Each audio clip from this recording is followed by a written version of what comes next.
What is up, Run Fam? Cecil Smith here with the Under Armour Infinite 2's after 100 miles. And just wanted to let everybody have a look at those, see what they look like. So far, so good with the shoe.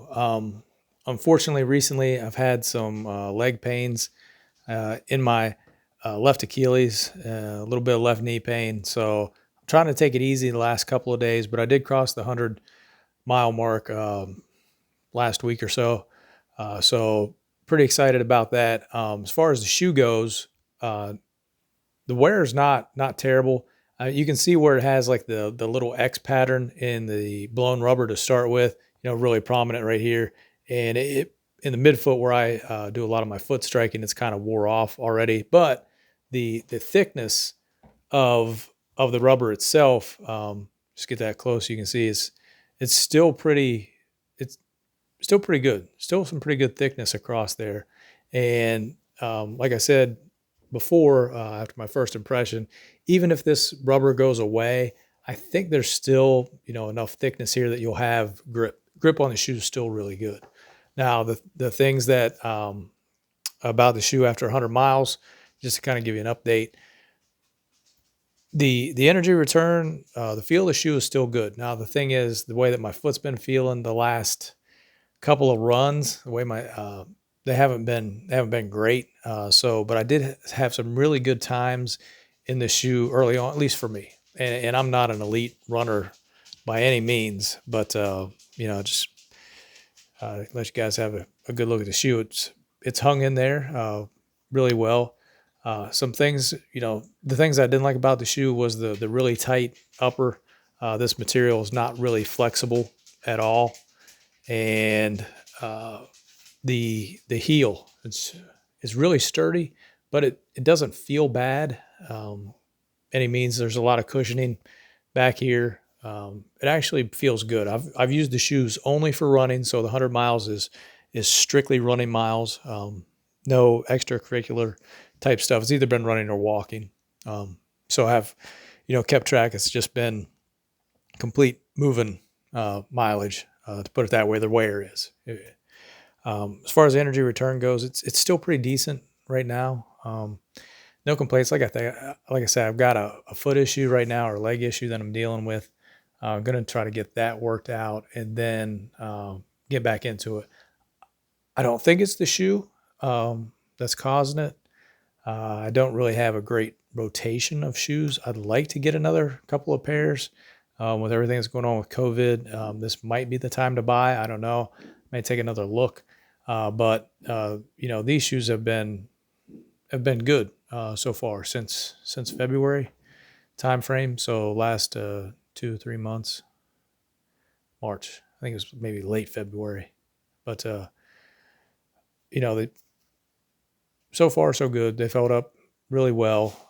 No complaints from that standpoint. Just to let you get another look at the bottom. A little bit of wear here too, I guess. But, the hover foam still holding up for what that's worth. The shoe doesn't feel like it's breaking down anywhere. Once I get back to feeling good body-wise, then I'll be able to tell a little bit more about the shoe. So just some quick impressions. 100 miles. And it did take a while for the shoe to wear in. Like it was real stiff at the beginning. 100 miles in, it's still really rigid shoe. This back part doesn't bend at all. The only thing I would say for Under Armour, if you could get like a little rocker kind of built into this shoe to help kind of propel you along, that would be really helpful from a running standpoint, I think. Make the shoe a little bit easier on the legs and things. So, maybe there's something to that with the leg. I can't really go back to anything else right now to kind of get it corrected. The only thing I can do is move to a completely different shoe and then try to come back to it. But so far, I don't see any issues with the shoe. I think there's still probably another 200 miles worth of running in the shoe. And I'm going to try to keep it strictly for running. I've got another pair to wear for everyday stuff, so that shouldn't be an issue. But yeah, good shoe so far. As far as the tongue goes, it's a thicker tongue too, And I think a lot of people are talking about gusseted. It's not connected at all, so it doesn't have the connected tongue. So you could get some some tongue movement in there. It does have double loops on it though to kind of help hold it in place, which is handy. The thing that I do still really like about the shoe is the way that it communicates with the Map My Run app. What I found though, I've taken um, the uh, the data from the Samsung Fit Pro 2, compared it to the shoe, and it looks like the stride is off by about 3 inches. For take the total steps for the run, divide by the total distance, and every run it's consistent between 3 and 4 inches, and it ends up pushing the distance to extra tenth, 2/10 sometimes, depending on how far I run. And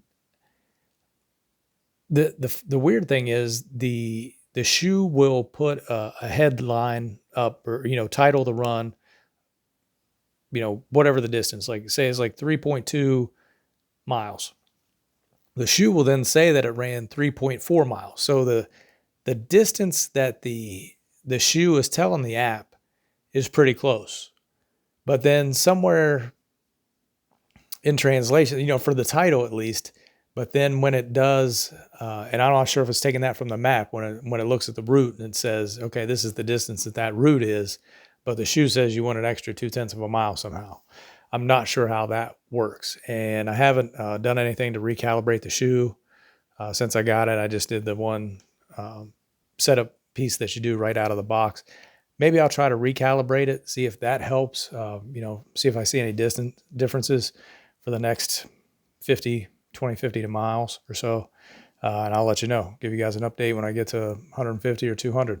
All right. See you later. Take care.